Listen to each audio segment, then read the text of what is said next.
Habang kuha sa CCTV ang modus operandi ng mga magnanakaw ng cellphone sa Dagupan. Sa Pasay naman, huli rin ng CCTV ang paghagis ng granada ng lalaking nakamotorsiklo. Pero may problema, hindi makilala ang suspect dahil mababa raw ang kalidad ng CCTV camera. Nakatutok si Steve Dailisan. Nakuha ng CCTV camera ng Barangay 112 sa Pasay City mag-aalas 4 ng madaling araw nitong linggo. Nahagip ang pagdating ng dalawang lalaking sakay ng motorsiklo. Bumaba ang isa at saka inihagis ang isang bagay sa loob ng gate. Di pa nakontento at pumasok sa loob ng gate malapit sa barangay hall saka muling naghagis. Kasunod nito ang dalawang malakas na pagsabog. Swerteng walang nasaktan pero tumama ang shrapnel sa mga nakaparadang sasakyan at pader ng bahay. Sa investigasyon, posibleng target daw ang chairman ng barangay na si Bobby Rivera. Kwento ng isa sa mga di nagpakilalang kagawad ng barangay. Sa ginagawa niyang kampanya, baka natatouch na itong pinakamaselan. Alam mo na kung ano yung kasalukuyang ngayon.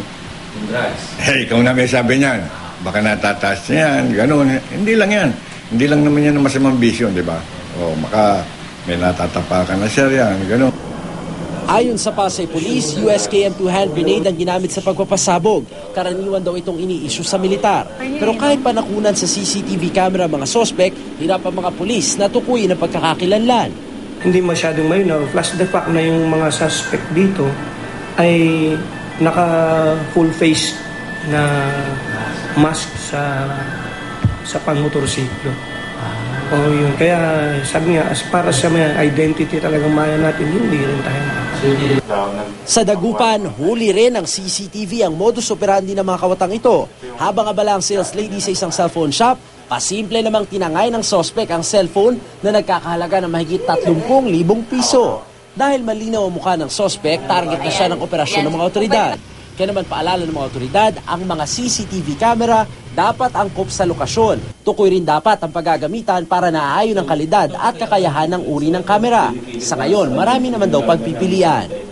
Ganito raw yung pinakamurang CCTV camera na mabibili mo ngayon sa merkado. 1,100 pesos ang halaga nito. Pero dapat 1 metro lang ang layo ng yung subject mula dito sa mismong lente ng camera para makita mo pa ng malinaw yung kanyang mukha.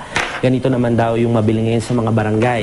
Nagkakahalaga daw ito ng mahigit 4,000 piso. Pero dapat 6 na metro lang ang layo ng iyong subject mula dito sa mismong lente para makita mo pa ng malinaw yung kanyang mukha. Pero kung gusto mo raw talaga ng mas malinaw na resolution, bibili ka ng camera na gaya nito, megapixel camera.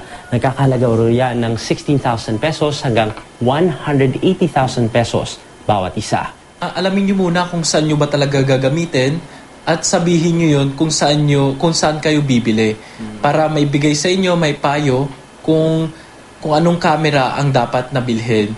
Pero para di masayang ang pera at manghinayang dahil di makita ang dapat makita, napaka-useful ng surveillance natin na ng mga krimen, panghuli sa mga kriminal, mga ganun. So magiging malaking investment yan. So yun, huwag na lang tayo magtipid. Steve Dailisa, Nakatutok, 24 Oras.